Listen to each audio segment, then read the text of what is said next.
Even though they didn't know him, they know their story.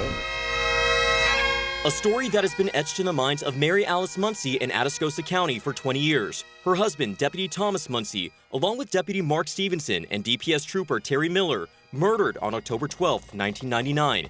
Mary Alice says it was the day she lost the love of her life. I know that that's something that I wanted, was for mine to come home, and he didn't get that. All three men responding to a 911 call made by Jeremiah Ingleton, a call that turned out to be a trap. Muncy, Stevenson, and Miller shot and killed by Ingleton, who turned the gun on himself. And it was here along Corn and Corgi Road where that tragic shooting took place, which forever changed the lives here in Atascosa County. Atascosa County Sheriff David Soward was chief deputy then. He remembers working alongside with both Muncy and Stevenson and the fear he felt when heading out to the scene. Driving over there, we began to realize just how serious the issue it was. We honor their families. The entire community devastated by the act of violence that robbed Atascosa County of three heroes. It was hitting right at home, and something that we've never gotten over. We have not forgotten. DPS Captain Stephen Theus says losing Miller was like losing a brother, a sadness he still feels today. It wasn't just another officer, another trooper, it was somebody I knew. But when asked if the ambush on law enforcement officers created any sense of fear for Theus, he had this to say. No, sir, I believe in what I do. Mary Alice agrees. She says, like her husband, the men and women who wear the badge are following a path they're meant to walk down. These are callings on their life. There's something that's instilled in them all. And although she sees a new generation of deputies and troopers, she wants them to know this. They're still part of our family. Stephen Cavazos, Ksat 12 News. Travis Park Church, first established in the mid-1800s, has been a safe haven for asylum seekers, the homeless, and LGBTQ. But after Thursday night's storm, they're fighting to continue that mission. The important thing right now is to be sure that we can keep our ministries going. Heavy rain caused the roof on top of the youth building to cave in on the third floor. The space had long been used to house programs and games. We had been doing some work on the roof, but now the roof is gone. The collapse caused a sprinkler line to burst, which led to leaks in ceilings and flooded corridors. The damage spreading to other parts of the church. When that happened and the water came through, what damage did it cause to the buildings that are adjacent? Water rushing down these stairs, creating damage in almost every corner, and crews working countless hours to get the church doors open again.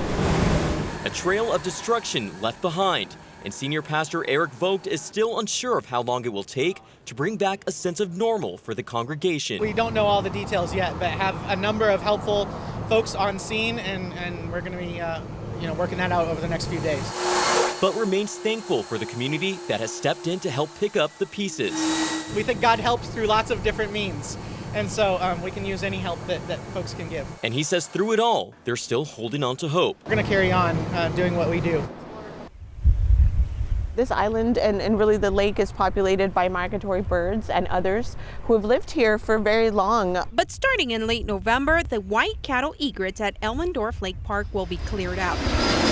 It's part of the City of San Antonio's bird hazard mitigation plan to accommodate Joint Base San Antonio-Lackland's concerns about bird strikes. If there is an accident, that the jet could very well hit houses, buildings, you just never know. Richard Perez, a member of the Military Transformation Task Force, was briefed on the egret eviction plans this week. There have been near misses, but there was actually a hit.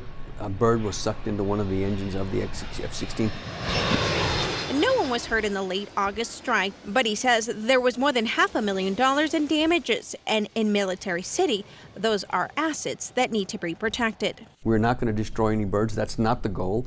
The goal is to wait for the hatchlings to be big enough to fly away. The first part of the plan is to clear out about 50% of the dead brush and debris off of the island. The second part is to put up noisemakers or other scare tactics to make it less appealing. The city says the park has created a good habitat that the egrets have overpopulated. Their source of food is just on the other side of Lackland at the Covell Gardens landfill, representing a danger to the F-16s, which use the airspace. JBSA has been tracking cattle egrets for several years. Local bird advocates say the plan endangers an entire ecosystem. It's not only the migratory birds that we're concerned about, it's the others here, the insects, the other smaller birds and other mammals that live here and share this space as well. Bro, what the It was a chase that started when Bexar County deputies say they spotted a pickup truck making several traffic violations.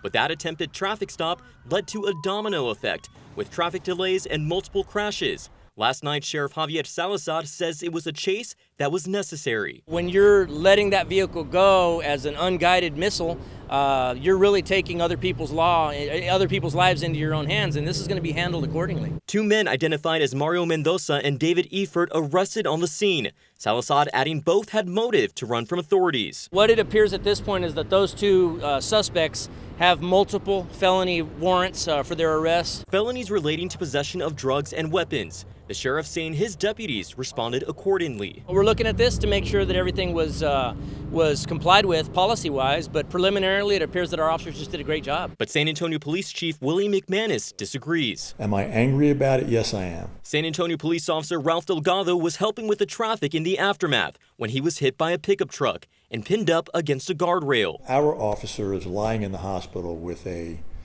terrible, terrible injury to his leg because of a traffic pursuit. McManus calling out BCSO over their pursuit policy, worried over how quickly things escalated, which put both the public and law enforcement in harm's way. I understand that BCSO is not that restrictive, and last night's pursuit was an indication of that. When asked whether he thought a TV crew riding along with the BCSO deputies during the chase played a factor in why it continued, he had this to say. Let me be very direct in my answer. The answer is yes, I do.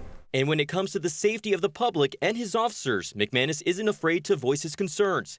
He's already spoken to Salazar, a discussion he says needed to happen. The conversation we had last night was one that we both needed to have, or at least I did.